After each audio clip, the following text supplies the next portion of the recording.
What's up, my dudes? Today I'm going to be teaching you how to make a very basic self-love spell jar. Now this spell jar is going to be something that's very easy to do, and also the ingredients are very simple and something that you really don't need to go out and get. These are ingredients that usually everyone has, and if you don't have them, they're very easy to get. You don't need to go out and spend a bunch of money or order them online or anything. These are ingredients that usually you can get very cheaply, and also something that it's very easy to do. You don't have to necessarily practice any sort of particular practice whenever you are doing the spell jar, but it is something that everyone can do regardless of their skill level and regardless of the type of materials they have. Also, on the note of materials, if you do not have everything that I have, or maybe you feel like you want to do a substitution or just flat out leave something out of this spell, these are not things that you have to do. It's just my suggestion, and it's just what I am doing for this spell. If you feel like you need to do something else, or maybe you don't have an ingredient, go ahead and use what you have. This is the general point about magic, is using what you have and your energies to get the outcome that you want. So if you don't have something that I have, or maybe you want to use something else, or maybe you want to use what I have in addition to other things that you have, go ahead and do that. It's all up to you, and it's all up to whatever you're trying to do. Also, this is something that is going to be personalized to me, but if you are going to be giving this to someone else, you can do the same thing. This makes a good gift for anyone that has anxiety or depression, or anyone that just has a little bit of self-doubt or self-confidence in themselves. This will just help them feel a bit more loved and a bit more wanted whenever they're wearing this or have it in the vicinity. This isn't something that you necessarily have to wear on you. This is something that you can just have like on a shelf or in your car or in your purse or just around you in general. If you would like to skip ahead to me just making the jar, you can skip right here. I'm just going to be going over all the ingredients and then different ways that you can prepare your ingredients before you do the spell. A lot of magic is in the preparation and also your intention setting. So depending on your situation, you may want to take a little bit longer setting up your ingredients and making sure that they are fully charged before you put it in the spell. That will just make it easier for you rather than trying to just shove everything into a jar and then just charge over that. If you take your time and focus your intention on each ingredient as you're putting it in, saying either a mantra or a chant or any sort of affirmations that you want to, this will just help you in the long run for your spells, and also just help you in general with manifesting. But yeah, let's get right into the ingredients.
Alright, so now that we have the jar, we're just going to cleanse it.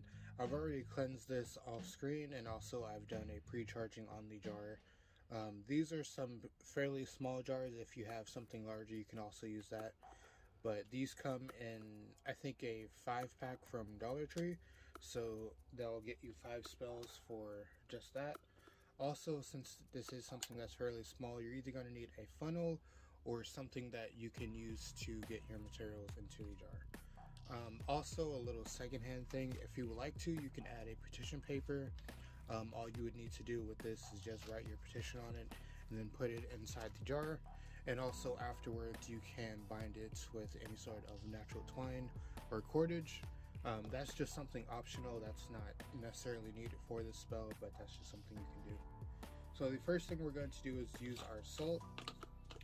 I just got this large amount of pink salt from Walmart. You can use any sort of pink salt or white salt if you have it. This is just a good base to center everything around in your practice. And don't worry about leaving any sort of mess, it's fine, you can clean it afterwards. Also, I'm going to be using store-bought rosemary, even though in the clip I showed I was using my own.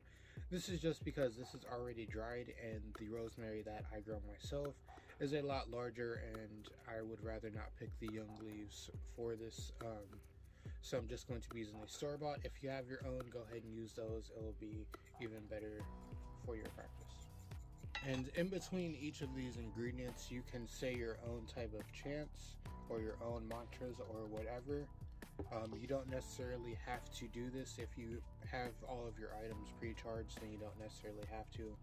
But it's just a good practice to say any sort of chant whenever you are doing this. So in between adding the ingredients, I am also tapping it down just to reinforce everything and just to make room in between.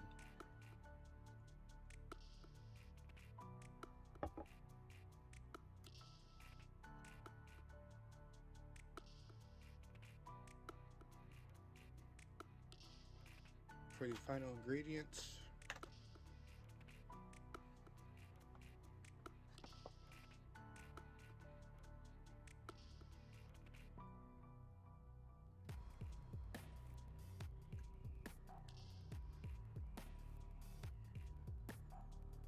now once you've added all your ingredients, you can say any sort of final chants over it, any sort of final intention settings that you want. Also, like I said, if you wanted to add your petition paper, I would suggest adding this like in the middle of your ingredients, not quite at the very bottom or not quite in the middle and not quite at the top, just so you have room for the petition paper. And also, if you want to add any sort of other ingredients, make sure you add those also. Since this is going to be worn on me, I am not going to seal it with wax just because this is going to be worn on me. But if you would like to seal this with a wax, you can use either a white wax or you can use a red or pink wax. That will coincide with the self-love magic that you've already put into it. But yeah, that's basically it. Once you're done, you can just set it down. If you would like to seal it, you can. If you would like to tie it in cordage, then you can. I would suggest you just tying it around the rim, not necessarily onto the little top area, just because this is a very cheap bottle and I wouldn't want you to lose your entire charm just because you tied it around the top. If you are going to secure this to wear something that is going to be used a lot, I would suggest you tie it around the brim of it, and also you make sure that it is not going to be clanging into anything. These bottles are very small, so they're very prone to cracking, and also they're very easy to crack. So if you are going to be using it for that, then go ahead and make sure it's secure. Well, I'm going to put some super glue around the edge just to make sure the cork stays on. I'm not really worried about if this little part comes off, but I want to make sure the cork stays onto it and make sure that none of the ingredients come out. If you are someone that is maybe going to reuse your bottles a lot, I would suggest you just sealing it with wax. That will make sure that if you do need to take it off, then you can take it off without just completely ruining the cork, if you want to do that. Once you're done with this, any sort of extra materials you have or any sort of mess that you made, you can collect these and give it as a offering to any of your deities, or if you would like to, you can just discard it out in nature. All these ingredients can go out in nature, so you don't really have to worry about that. But if you added something that's maybe plastic or maybe something that you shouldn't be putting out in nature, just make sure you discard that properly. And also make sure that whenever you are doing your offerings or any sort of cleaning up, you make sure that you rid the space of everything that you've done on this. So this is a platform that I use for most of my spells. So after this, I'll make sure that I cleanse this plate with all the energies that I've used for it, so I don't have overlapping energies whenever I'm creating something new. Okay, so once you're done with your spell jar and everything is done, I like to leave mine under a certain moon phase just to charge that. You don't necessarily have to do that, but there is a moon coming up, right? But there is a moon coming up in 2 days, so I will be charging it that way. But if you feel like you want to do a specific type of final charging over this, you can go ahead and do that. It's up to you. I usually just like to enchant mine and then have it charging over some stones for a while. If you don't have crystals, then you don't necessarily have to do that, but just having a final charge when you are done with your spell jar before you actually wear it and do anything will just help you. You don't necessarily have to do that. Like I said, you can just make this and then just wear it on you, or just set it up in your home or at your altar or wherever you want to put it, and it'll just be that way. For recharging your spell jars, I usually like to do all of my stuff on a monthly basis. Usually I coincide this with the moon, but sometimes I miss it or I just don't feel like doing it on a certain time. So you can just charge this along with all of your other stuff like you usually do. If you would like to do a specific self-love recharge, I usually like to do that on my self-love days, just because I'm already in the mindset and that energy is already abundant whenever I am doing this. So just having that around you or doing a secondary charge on it whenever you are doing any sort of self-care will just help you. Also, if you feel like you need to do it at certain times, if you're feeling like you need to recharge it often, maybe do the spell over instead of just charging something that isn't holding the energy.